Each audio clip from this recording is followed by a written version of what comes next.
Welcome everybody to the first Clockshop Artisan Conversation.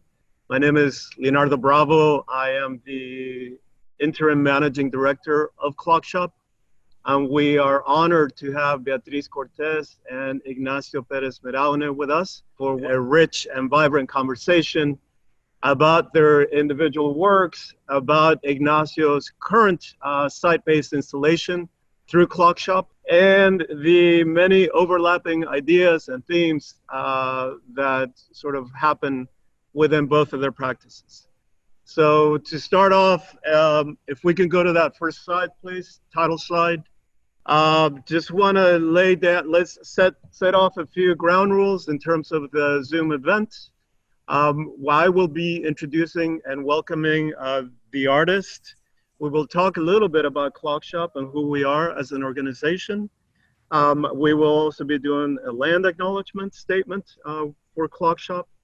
And then we will go into individual presentations, both from Beatriz and Ignacio about their artistic practices. Beatriz and Ignacio will then engage in a conversation about their works and the themes and ideas in their work. And then towards the end, about 10 minutes or 15 minutes, we hope to have an opportunity to do a Q&A with the artists, primarily through questions that I will be summarizing and synthesizing from the chat. So that'll give us a little bit of time to connect and engage with the audience. So that's basically it. Let's go to the next slide, please. So we want to do a land acknowledgement. We believe that every community owes its existence and vitality to generations from around the world who contributed to their hopes, their dreams, and energy to making the history that led to this moment. Some were brought here against their will. Some were drawn to leave their distant homes in hope of a better life. And some have lived on this land for more generations that can be counted. In this space of virtual learning and exploration, we acknowledge that we are living on the traditional, ancestral, and unceded territory of the Gabrielino Tongva peoples. We acknowledge the Gabrielino Tongva peoples as the traditional land caretakers of Tevangar, the Los Angeles Basin, the South Channel Islands, and that we are engaging in these learning processes on occupied land.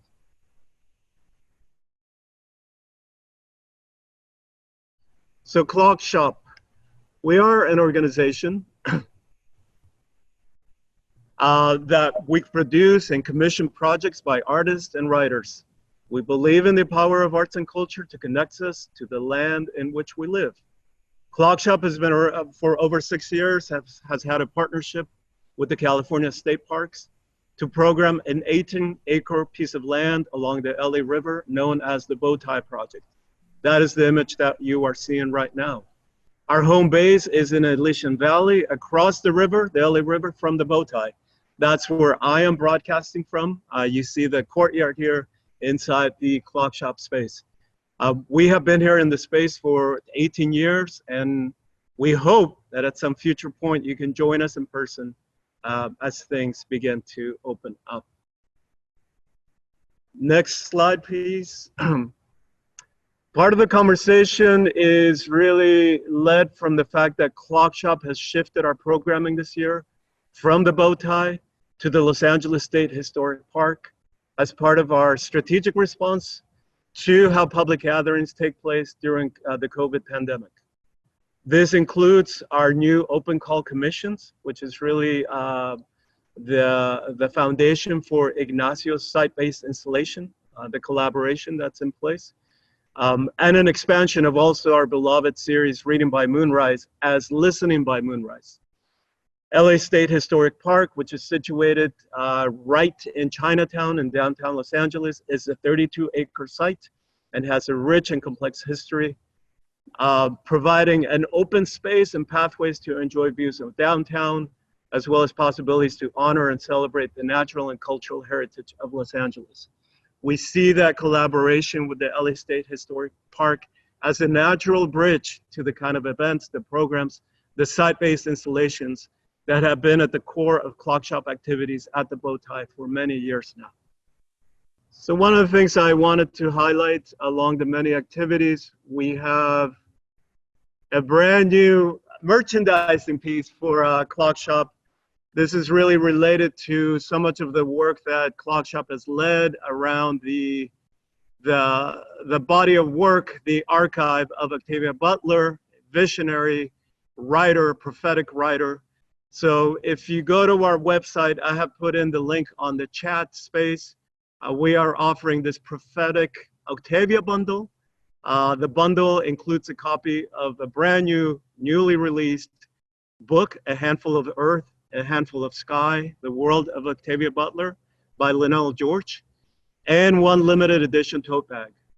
So Clockshop has reprinted a select number of totes that we originally made available back in 2016. The totes feature handwritten text by Octavia Butler from the Octavia Butler papers at the Huntington Library. The proceeds of funds that are brought from this support are Clockshop's Emerging Bowtie Youth Council, which is a youth-led initiative. It's a youth leadership development program which connects local youth, high school age all the way to ages 22 and 24, with issues related to environmental development, climate change, and the role of the arts towards social change around the Bowtie parcel. That is an ongoing program, a year-long program engaging local youth. So I will introduce both Beatriz and Ignacio, a little bit of their work, and then from there we'll go on to their conversation.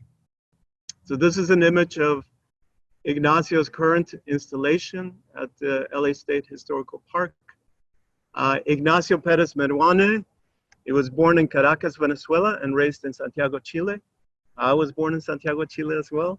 Ignacio currently lives and works here in Los Angeles. He received the BFA in General Sculptural Studies from the Maryland Institute College of the Arts, and an MFA from CalArts, the California Institute of the Arts. His recent exhibitions include work at the Craft Contemporary in Los Angeles in 2019, a solo exhibition at Rogers Los Angeles 2018, and at the Los Angeles Contemporary Archive in 2017. Next slide, please. And Beatriz Cortez. Beatriz was born in San Salvador, El Salvador, and lives and works in Los Angeles. She received an MFA from CalArts as well, the California Institute of the Arts, and a PhD in Literature and Cultural Studies from Arizona State University. Beatriz's work explores simultaneity,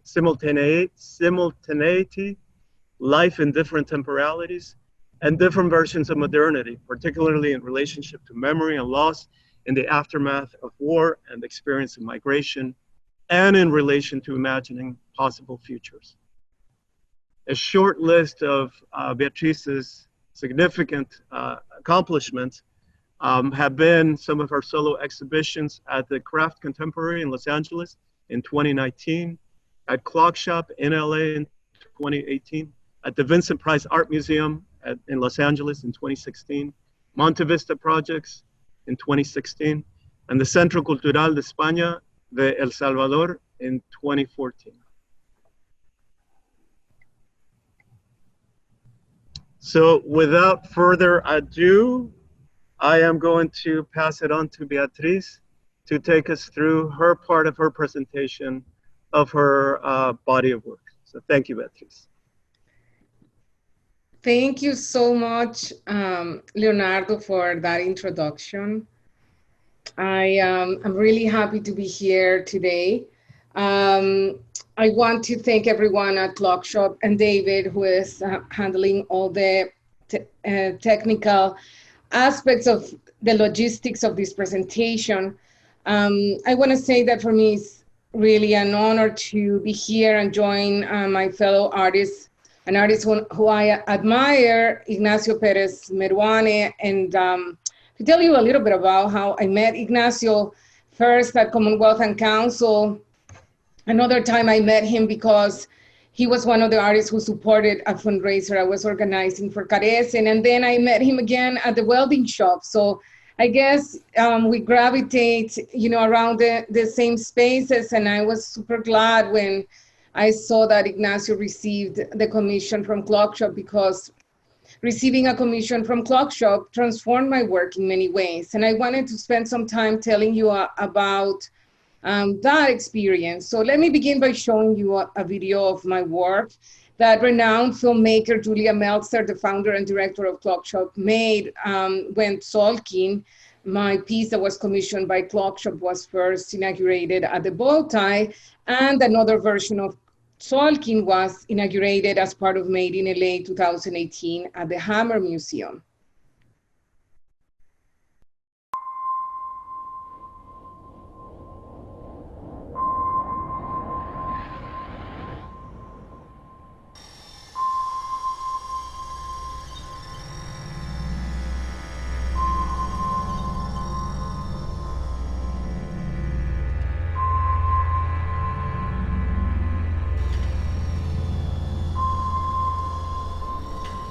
The sculpture that I made for the bow tie is called Tzolk'in.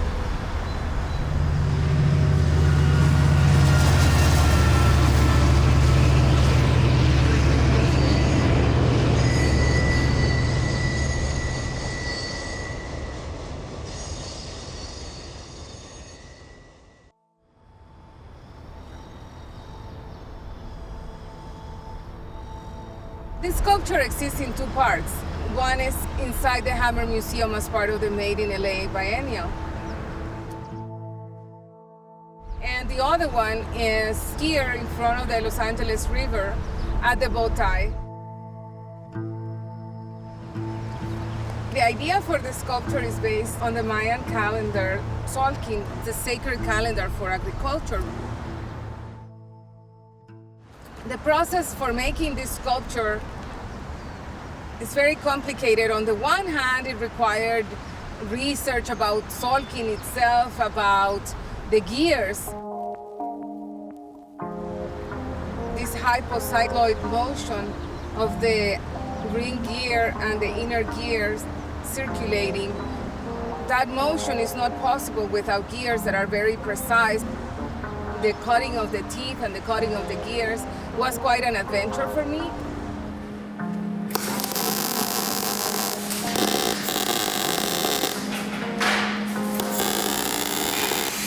Welding with a team of artists putting together sections of the piece.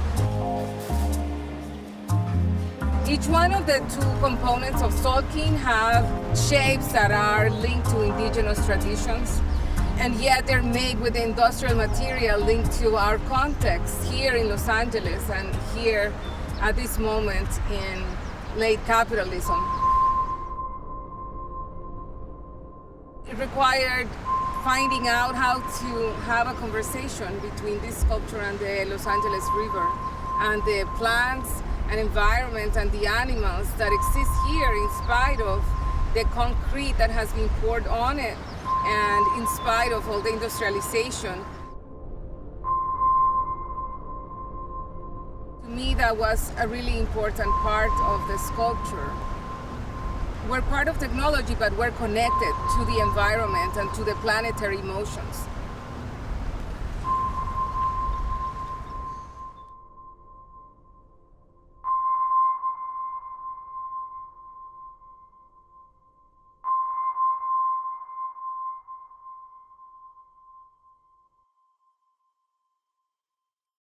And so what I wanted to say is that I had seen the work of other artists who had been invited before me to place their work at the Bowtie, and particularly I had been thinking a lot about the work that Rafa Esparza had made there.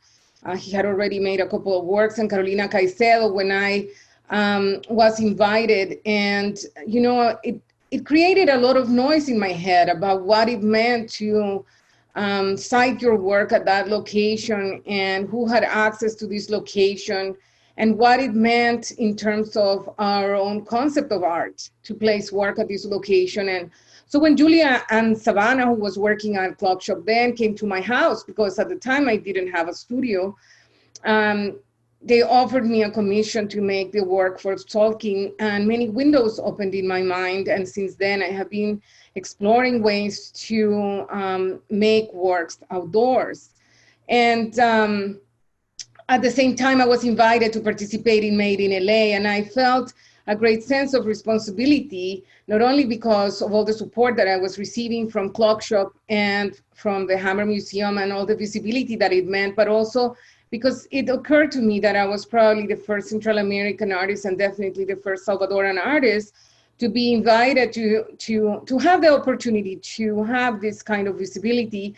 And I decided to make a work that would speak of a variety of issues that were relevant to Central American peoples, but that also had universal value. And one of them was the content of the work, as I was saying, the futurity that was inscribed in the Mayan calendar for agriculture, Tzolkin, which at the same time that it tells people's destiny and their nawal, their sign, their energy, it also is a calendar that is in tune with the environment and climate and the planet. And that was really important to me. Also the river as a symbol of borders and as a symbol of connections, as a symbol of flows. And also having the opportunity of having two sculptures in the different locations. So my sculpture at the bow tie and my sculpture at the hammer was really important to me because the sculpture at the bow tie was pointing towards the Hammer Museum, and my sculpture at the Hammer Museum was pointing towards the bow tie, and that allowed for the two sculptures symbolically to be connected across time and space.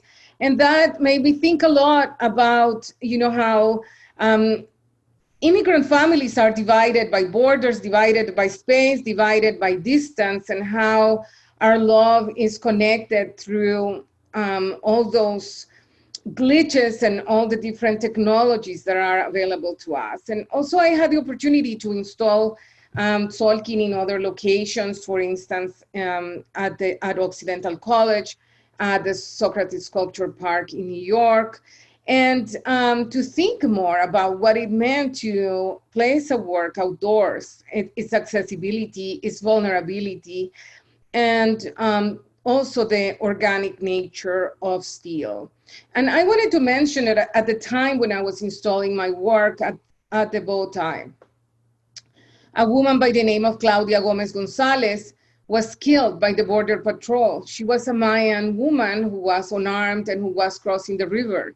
And that was very painful for me because I was installing at that moment a work to honor the Maya in front of the LA River, and a Maya woman was being shot at the other river, at the Rio Grande. And so I decided that I wanted to honor her somehow. And thanks to the support of Nancy Baker Cahill and Fourth Wall App, we were able to install the work at the Rio Grande. And also thanks to the support of people in Laredo, close to the area where she was shot, who helped me install it, even though they didn't know me and they didn't know her.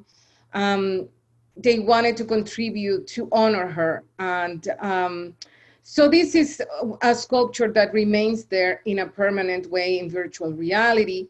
And also I wanted to mention that Clockshop has given me access many times to think about what my sculptures would look like outdoors, what it means in terms of thinking about collective nomadic subjectivities, about living in this vulnerable space, about collective and communal living, about the outdoors and a place where life survives in such an industrial park. And so eventually, when I was thinking about what to do next, I came across these rocks in Central Park in New York City that were rocks that spoke about migration, spoke about migration as planetary and millenary, because These rocks were moved by the planet when the ice melted millions of years ago and were placed in what is now New York City. And that became really important to me because it talked about how migration was natural and was not only an act of humans and animals, but of others. And so that's when I made my latest piece, Glacial Erratic, that I placed at the Rockefeller Center, thanks to the commission I received through the Freeze Life Water Sculpture Prize. And this piece was also made of a similar sheet metal that was unsealed, just like the Tzolk'in had been at the bow tie, and that also reacted to the environment, showed that it was alive. At the same time, it talked about crumbling modernities, and it talked about Art Deco in this space that was so filled with foot traffic in spite of the pandemic in New York. So, and those are some of the things that I have made after receiving this commission at Clockshop. And I'm very grateful, and I always support Clockshop because of that. And I'm really happy that Ignacio also received this commission, and I am looking forward to visiting the park many times, spend time with his sculpture, and to see future sculptures that he will also make during his time in other spaces as well as in this park. So thank you so much for this opportunity to talk to Ignacio. Thank you, Beatriz, and thank you for conveying the scope and breadth and depth of your work in such meaningful ways. I mean, when I hear you speak, I sense you are truly a scholar of your practice, and you think about the intersections of the work in such deep ways. We're going to transition to Ignacio and his presentation. And again, one thing I wanted to mention, I did want to recognize the work that Julia Meltzer has done as executive director of Clockshop all these years, really guiding, creating the vision for the organization.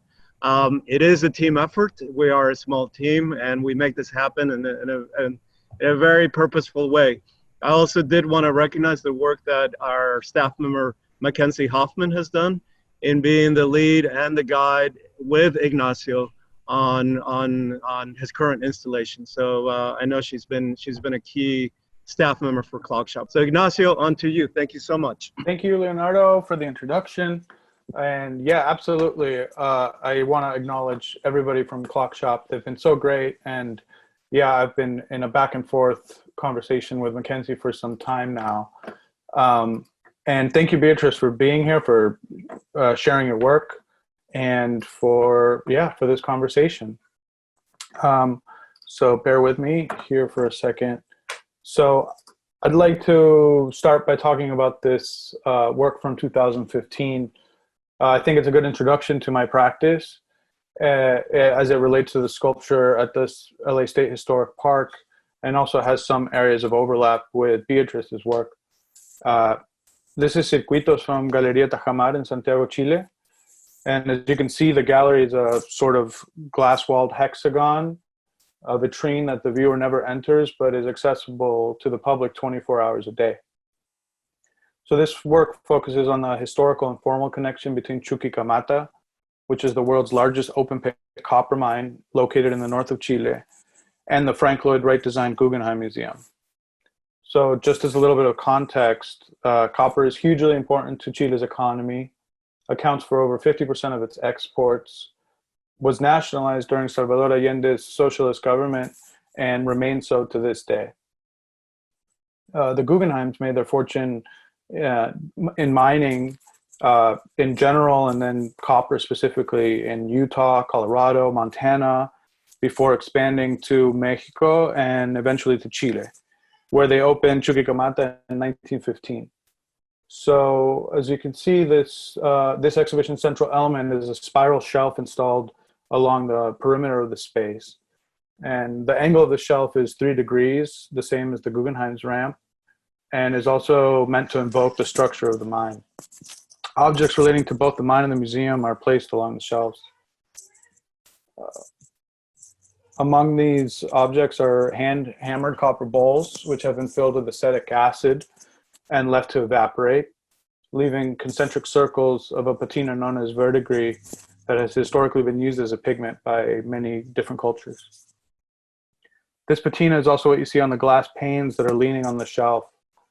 It was scraped off of copper plates and ground onto glass to be used as a pigment in future work.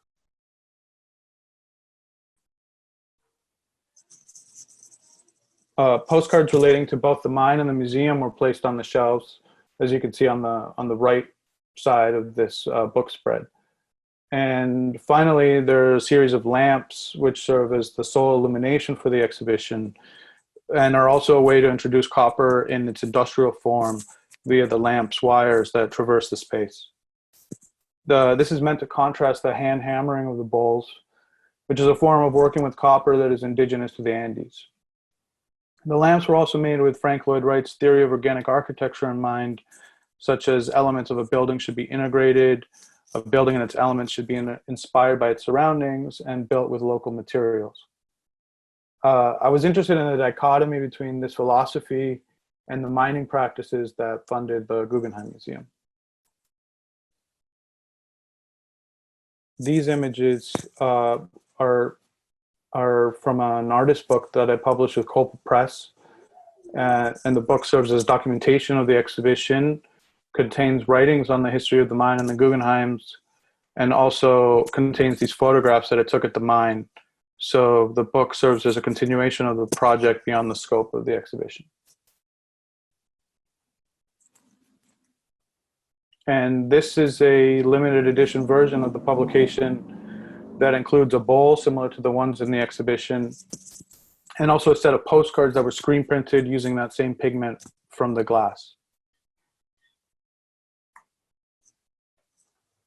So both the book and the installation are meant to make explicit the connection between industry, in this case resource extraction, and culture. It is also meant to invoke the way in which copper's industrial use for the transference of electricity, information, echoes the material's own movement across the globe as a material export.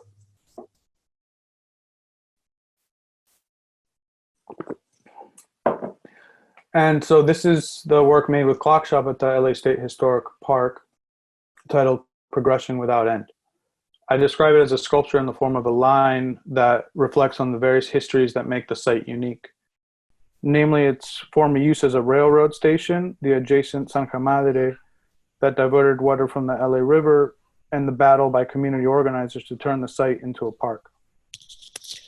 The work takes materials from these various histories and uses them as a way to interpret the site through ideas of linearity, movement, and supposed progress. So in 1876, the Southern Pacific Railroad completed the river station on the land where the park now sits. It was the city's first transcontinental rail station connecting the West to the rest of the country via the Sunset Route.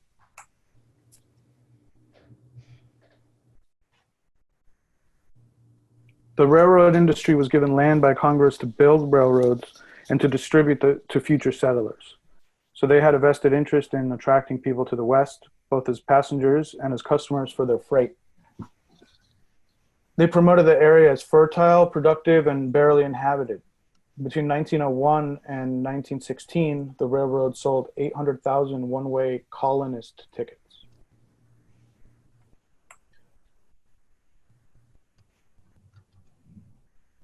So in the preface of the 1876 edition of this tourist guide states, since the completion of the Pacific Railroad, it has been occupied by over 500,000 of the most adventurous, active, honest, and progressive white people that the world can produce. And here's an image of the river station where the park now stands. It operated as a passenger station until around 1901, when its customer base, mostly white population, began moving further south. The station was deemed too far away and inconvenient for the passengers and continued to operate as a freight depot. Union Pacific, which bought Southern Pacific, operated the yard until the 1990s.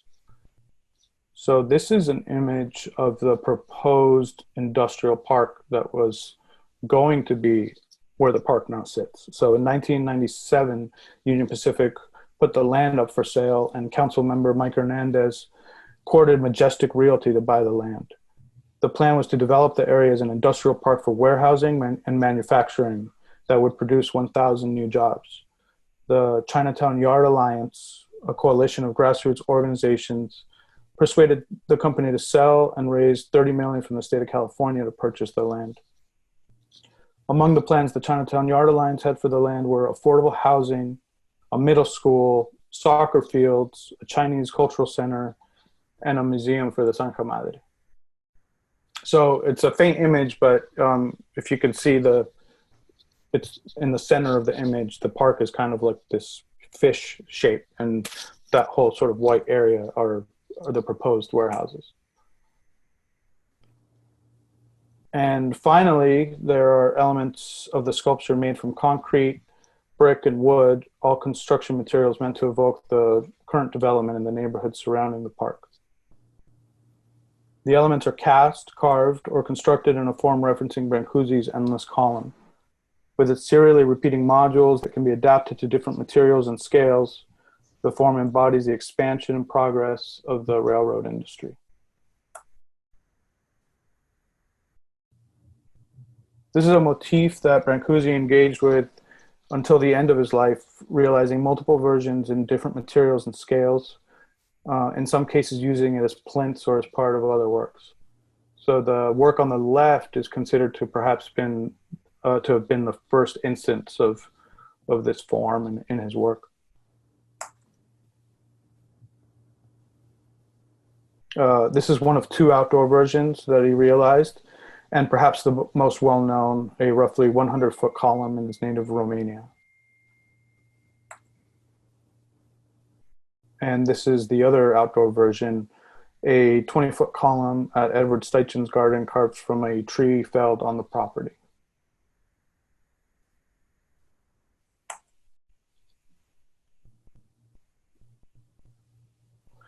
So the elements that make up Progression Without End are wooden beams, PVC pipes, railroad track on the left, a cast concrete, brick, and railroad ties, and finally a steel culvert pipe as well. The railroad ties and the railroad track are original from the site that California State Parks graciously lent to me. And I think of the sculpture as a fragment of a larger structure that could continue endlessly in either direction. It is also a collapsed structure in a way meant to invoke the collapse of the railroad industry and the would-be warehousing that made a non-productive space such as this park possible in the first place. And that's the end of my slides. Beatriz and Ignacio, thank you for giving us this opportunity to view your works, giving us a bit of a broader overview as well as a sort of a snapshot of specific projects. This is really the exciting part of this entire event, is the conversation between both of you, the overlapping themes, ideas, sort of the intersections around both of your practices. So we're gonna leave it up to you guys to have this really juicy conversation. And towards the end, I'll be the timekeeper. Towards the end, I'll signal you guys, and we'll have an opportunity to hopefully mine some of the questions that begin to come up through the chat. Thank you, guys. Thank you, Leonardo, so much. Well, Ignacio, I loved hearing you talk about all your different bodies of work and how they connect, and to find so many points of coincidence between our works because of this interest in the metal that's extracted from the ground for industrial reasons, and how it's organic, alive, and reacting to the environment. And one of the things that comes to my mind, one of the questions that I have when I'm watching you explain about your work that you have currently at the park, is this double question. On the one hand, of how was this piece changed by moving it from the bow tie to the park, but the other one is that I understand that lots of proposals came in for this open call, and that your proposal stood out because not only of its depth, but also your way of addressing the site. And I wanted you to talk a little bit about how that happens. Do you create a proposal thinking of a site, or did you have this idea first and then you adapted it to the site? And how were you able to move it and all this? Or do you first go to the archive? Can you tell us how you work? Yeah.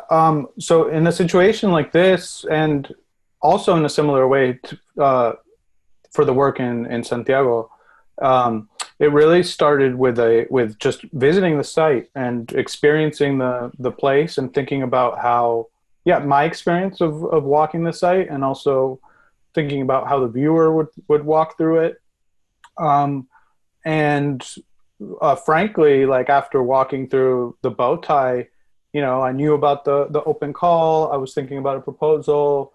I visited the site, and for a long time, nothing came to me. I didn't think I had any appropriate sort of work for it. But and then all of a sudden, it kind of clicked, or I started thinking about the things that really stood out to me about the place, and again, in an experiential way. They were this kind of like the actual somewhat odd shape of the land that is really like long and skinny, and obviously the adjacent river, the really loud train passing on the one hand you have the river, on the other hand you have the train, and then you have the electrical lines above you. So all of these things were kind of linear and in motion, and sort of had these things in common that were like for the transference of information, of products, of energy.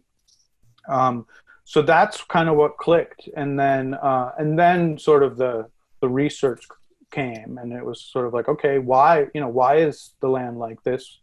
And it turns out it was also owned by Southern Pacific, and so it actually had a pretty similar history to the LA State Historic Park. So luckily that a lot of those elements transferred over to the new context, and the sculpture did change, but it kind of kept some this original idea of linearity and of like the history of the railroad, representing progress and forward motion. That sort of remained, and so that's kind of how it started. And it's a similar thing to the project in Galeria Tajamar, where it was, the first thing I noticed about that space is that the viewer never enters the space, and you're on the outside looking in, and so you experience it by walking around it in circles. And so that just got me thinking about, for starters, how I'm coming from the outside of the country to Chile to complete a project, and just kind of bringing those ideas together, this idea of the interior, the exterior, and then how that relates to Chile's cultural identity. And as a copper producing, it's so important to Chile as part of its identity. I like working in a sort of site responsive or context responsive manner, and so even coming upon the opportunity to do that is sort of rare in the first place. And yes, I love that, because I also work in a similar way. I think of a site, and then I try to think of how that site also could enter into conversation with the things that I'm already saying. And I see that also in your work, and it's really interesting and rare that somebody can. I'm interested also in the fact that we're both artists who have migrated from other places to here, and whose families have migrated many times, and how our way of looking at these sites through that history comes across in the work. And I this morning we were talking, you and I, and we were talking about the pandemic, and how also the pandemic became this moment when monuments are falling, you were saying, and that placing work outdoors becomes complicated because there's a public almost analysis of every one of the works that is outdoors and a questioning of the works. And so I'm really interested in you talking about how the pandemic impacted your work on the one hand, but also of that gesture that you call the laying the monument flat ahead of time, and that gesture of, on the one hand, entering into conversation with a Brancusi, but on the other hand, not, and I would love to hear you talk more about that. Yeah, as we were talking about earlier, right around the moment when the proposal changed from being at the Bowtie site to the LA State Historic Park was kind of at the peak of, these social protests and people and monuments coming down, statues to Columbus coming down and things like that. And so I started thinking about those things, and somehow, and within that, I started thinking about Brancusi and how he represents this sort of kind of apex of modernist sculpture. And maybe it's something about linguistically about the title, Endless Column, about thinking about just this endless expansion. And so, somewhere along the idea came, although the idea for the sculpture being linear was already there, I also ran into that image of the endless column being installed at Edward Steichen's garden. And in that image, the column could be going either way, right? Like, and it very much looks like the images that you're seeing of people knocking sculptures down. So that just got me thinking about it in this other context, or in this other way, as the sculpture also having these elements that are collapsed or in pieces or fragmented, and thinking about them as construction materials that are kind of like ruins or something. Right. And I think, another point that comes to my mind is the fact that both our works explore different temporalities and its excavation of the past, but also of the present and of imagining the future. And I wanted to go back to the concept of progress that you were mentioning just now, because one of the things that I loved when I went to the park was to see the sculpture made with so many materials that almost deconstructed this chronology, this idea of a timeline, because it's almost as if we're seeing this effort to bring water to this desert that we inhabit in many different temporalities at once, through brick, wood, PVC. I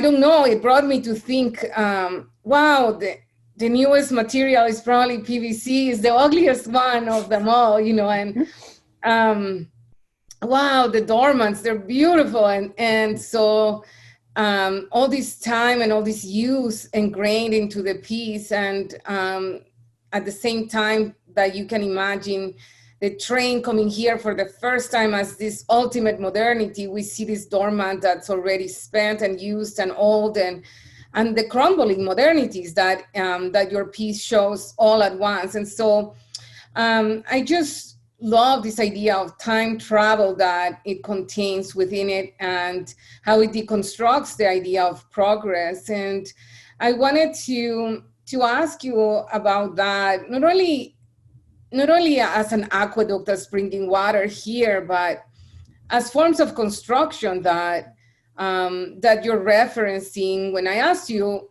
who made this, you said you did. And it also made me think a lot about, in contrast to Brancusi, where all of us have seen each one of the segments of the column that's in Romania being built in a factory context. They're huge, and each one of those, when they have been repaired, they have also been repaired in a factory context. There's something about your work and mine that's about going back to building with our hands, and in many ways honoring that labor, as opposed to honoring industrialization. And so, yes, these bricks and this concrete and this wood, they all look as if they have a uniform shape, but if you look up close, they have been cut by hand, they have been placed by hand. There's this very visible presence of your hand in the work. And so I found that super interesting as a commentary about how we make our work and industrialization and immigrant labor and all those things. And so I wanted to mention that and see if you wanted to talk a little more about it. Yeah, I think that maybe I mentioned this to you earlier, but I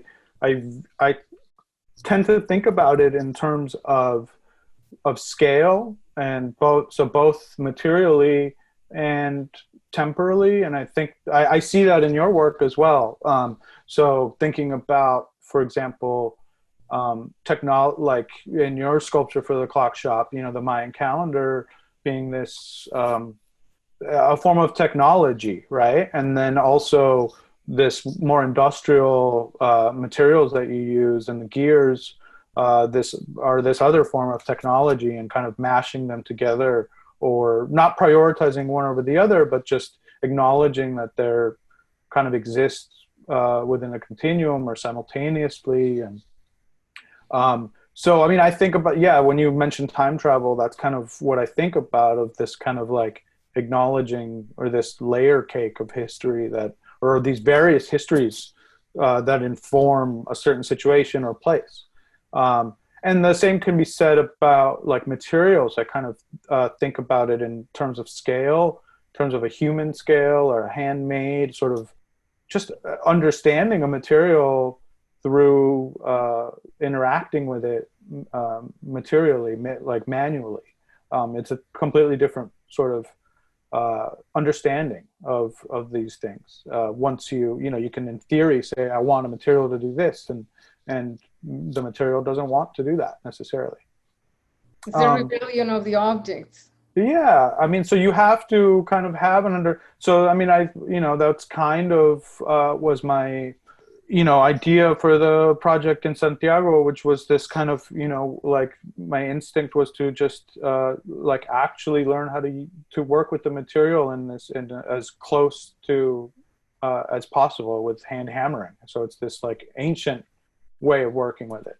And then also thinking about it in its, well, why does this mine exist now? It's not for, hand hammering. It's because it has these properties that are desirable to us now, which are that it's conductive. And so in a way, I almost think that maybe people that, like indigenous people to the region, already knew that, right? That it's a conductive material, that it's a powerful material.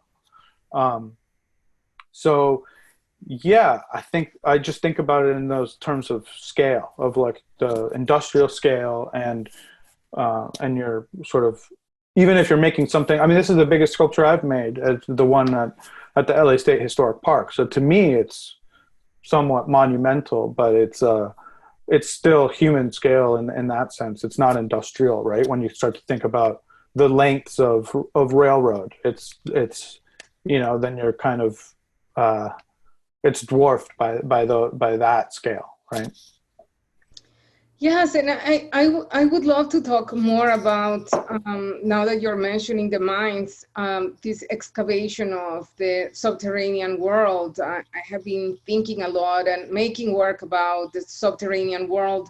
On the one hand, as a world that's not made for us or non-human. It's a world that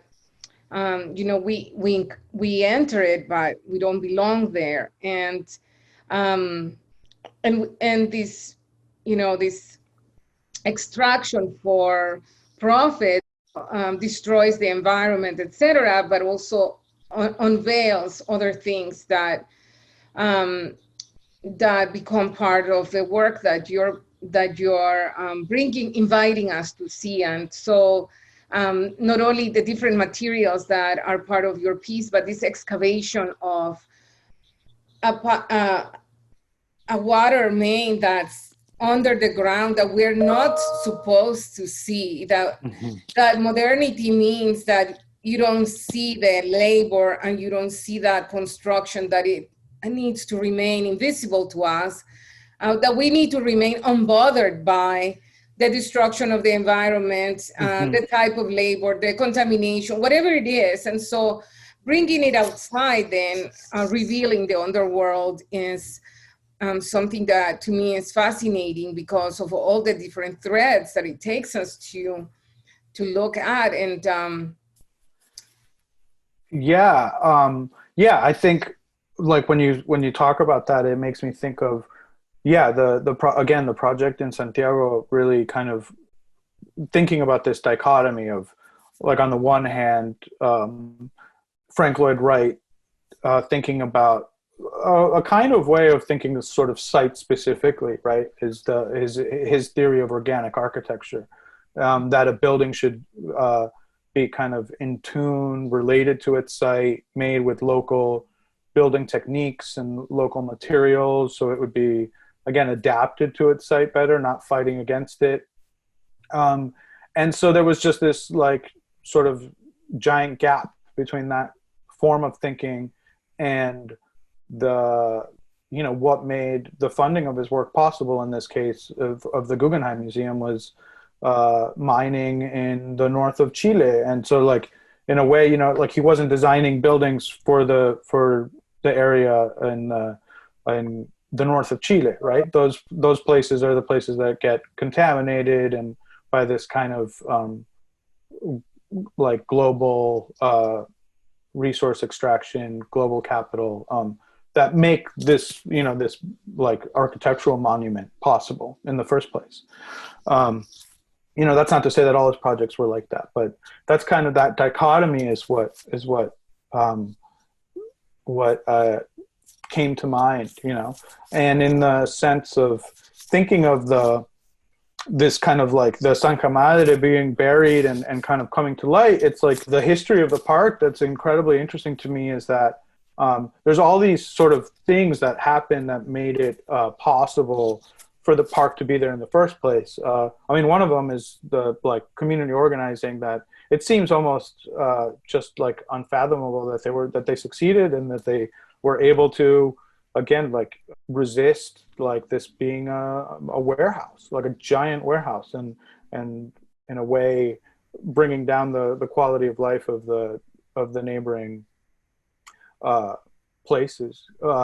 But one of the things that kind of made it possible in the first place was, my understanding is that the only way to make this site a historic, a California state park, was to find some sort of historic designation to it. And that was the, finding a fragment of the Santa Madre there. So if it wasn't for that, then it's very likely that this would have been, acres of warehouses. And so that's just kind of like one more kind of layer of what makes this site incredibly unique, and that combination of industry and the water, the water sort of situation that we have here in Southern California. To me, it's really interesting that the fact that you have lived in both Chile and here, you're able to see a building and think of a space that maybe is kind of like the void of that building, like the mines, but also that through that, there's this critique of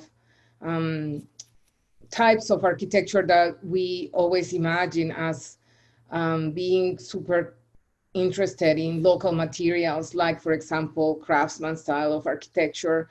And it's impossible for me not to see all this work and think of all the copper that goes into those structures, or the Art Deco kind of decor. And for me, when I had glacial erratic installed at Rockefeller Center in front of signs that were painted in gold, and talking about knowledge as universal, etc., and watching the metal react to the environment and the corrosion of the steel next to that building look as if it were Art Deco, but at the same time knowing that it's also decay or this crust that's growing on the metal to protect it from this environment.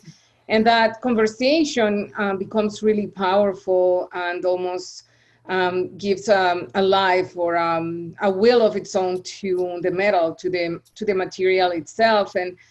And somehow, after all the things that we have been experiencing, I also feel that way about looking at your work, not only because of all the temporalities it has, but also because looking at all these pieces tied together is somehow heartwarming. I don't know. It just makes me feel like all these beings of different kinds are tied together and they're like, okay, let's hold hands kind of thing. And creating a line that goes, but you don't know if it's going south or if it's going north. And I love that too. And so I think there's something playful in the midst of all this seriousness. There's something playful about the work. Yeah, I mean, I definitely envisioned it as, again, not necessarily having a beginning or an end in either direction. It's not necessarily, even though you did rightfully mention that there are these different kind of time periods represented and temporalities, but it's not necessarily chronological in either direction. Yeah, again, going back to the idea of like a monument or something. I mean, we talked about that a little bit in our email correspondence, and if anything, I kind of envision it as a sort of anti-monument or something. And if it's a monument to anything, it's the people that fought for this to not be turned into warehouses and kind of made it possible for there to be a space that's where you can just kind of, that's public space that's owned by everybody, and that is where you can just kind of do nothing, and it's kind of amazing. And I'm just incredibly grateful to have been able to realize this project. And it was like this amazing sort of serendipity that it happened during this time when people are going to parks more, and like like productivity, like everybody stopped being productive in this way, where everybody was forced to stop being productive, and a park seems like a perfect place to go and just not be productive. And so in a way, like I'm thinking about this idea of like, if you're viewing the sculpture, you have to like walk like along all these pieces that are kind of pieced together, like you're saying. But then also, yeah, exactly. And then so conversely, hopefully, you can sit and just kind of not walk. And so you formally give people permission to sit. Yeah, I mean, that was a conversation we had with Mackenzie, that I was like, I don't know what, the California State Parks policy is on that, but absolutely, like it's the best case scenario. And I'm gonna take you up on that. Yeah, of course. And I think and when we were installing, it's children that just ran up to it and started interacting with it or sitting on it. And I mean, it's also like they're scaled to them sitting on it, but so it's like the best case scenario for it. So that people would just sit and stop moving, sort of as the same, again, this idea of movement and not moving is also kind of important to the work. Ignacio and Beatriz, I want to be mindful of time and give you guys time a little bit for a final question, but also to encourage our participants to really use the opportunity to post some questions, comments, feedback. Big time props to you guys. We're going to leave a little bit of time at the end to do that, but also I want to encourage participants to do that as well now, either in the Q&A or the chat model. But yeah, maybe a final question between you guys. Well, I mean, one final question that comes to my mind as I'm hearing you speak about this idea of flow and no flow of movement and non-movement is also how there's a certain post-human aspect to the piece. I mean, it almost is like this excavation of the time when humans lived here in a desert and didn't have water and stole it from somebody else and brought it in these pipes. And and the pipes corroded and eroded, and they were not appropriate, and they broke, and the Santa Madre broke, and everything.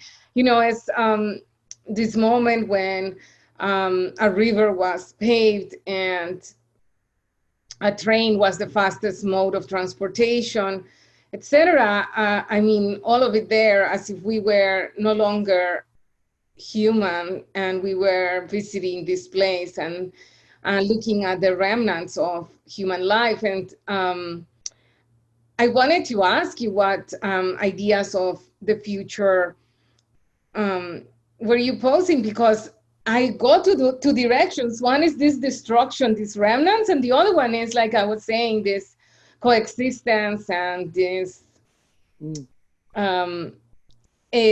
diversity of materials and objects joined together. Yeah, I think your work is a lot more positive or humanist in that respect. Like that it kind of thinks about this a possible future that is, I think, yeah, I don't, I mean, I think in this particular case, I like to think of this work, I like to think about, again, the proposed warehouse that was going to be on this land, like as such an atrocity sort of, that would have, just brought down the quality of life for inhabitants there so much. And so there was this important issue of environmental justice related to the sort of building of the park and access to green space for people that live in those neighborhoods that had already, gone through displacements of inhabitants of Chinatown. So that, there's a really long history of this. And then on the other side, it's Solano Canyon, obviously, of the history of displacement of people from Chavez Ravine. So all these surrounding neighborhoods have this history, and then to have placed this giant warehouse in the middle of it would have just been horrendous.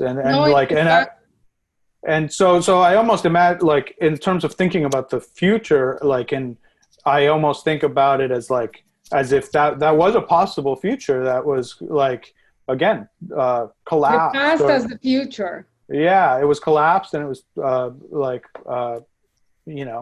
amazingly contradicted. But no, it's really easy to see how that could have been possible. Yeah, no, in fact, I see the photograph of that photograph of the warehouses, imagined warehouses, and what I think is, wow, that looks like sweatshop park, like the ones that are called free trade zones in El Salvador. The destruction not only of the environment, but of the working conditions of people, or the worst kind of industrialization that we can imagine.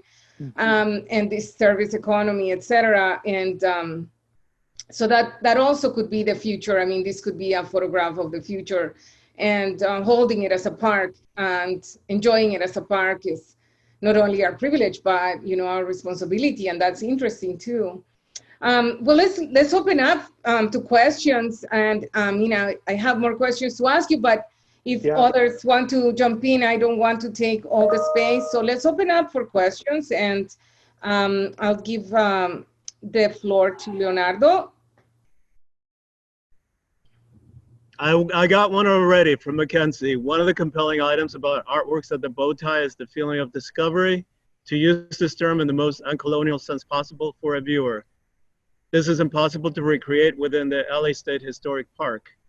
She says, I'm quite moved that we were able to retain that feeling of personalization or discovery. It's more of a comment rather than a question. No, but it's an important comment, I think, because one of the main differences between the bow tie and the LA State Historic Park is that, and that informed the proposal absolutely, was that bow tie is visibly in a sort of space of transition. And that, so it's this, it is owned by California State Parks, but it's post-industrial, like you were mentioning, Beatriz, that there's the plants are taking over again. So it's neither this nor that. And in contrast, the LA State Historic Park is it's kind of still growing into its identity as a park, and it feels a little bit maybe at this point a little like manicured, just because it's so everything's newly planted. And so even though it has this incredible history, that does feel a little bit like you have to kind of bring it out from the surface a little bit, like kind of coax it out of the place. Yeah, I mean, one of the things that came to my mind was precisely that it's sitting on grass, and that in order to grow grass, you know, as a monocrop almost, you have to bring all this water. And so there's this conversation or this tension between the grass that is sitting on and the piece. Yeah. And so for me, that makes it almost as shocking or as contradictory as making a work at the bow tie, because of the content that the work brings to that space too.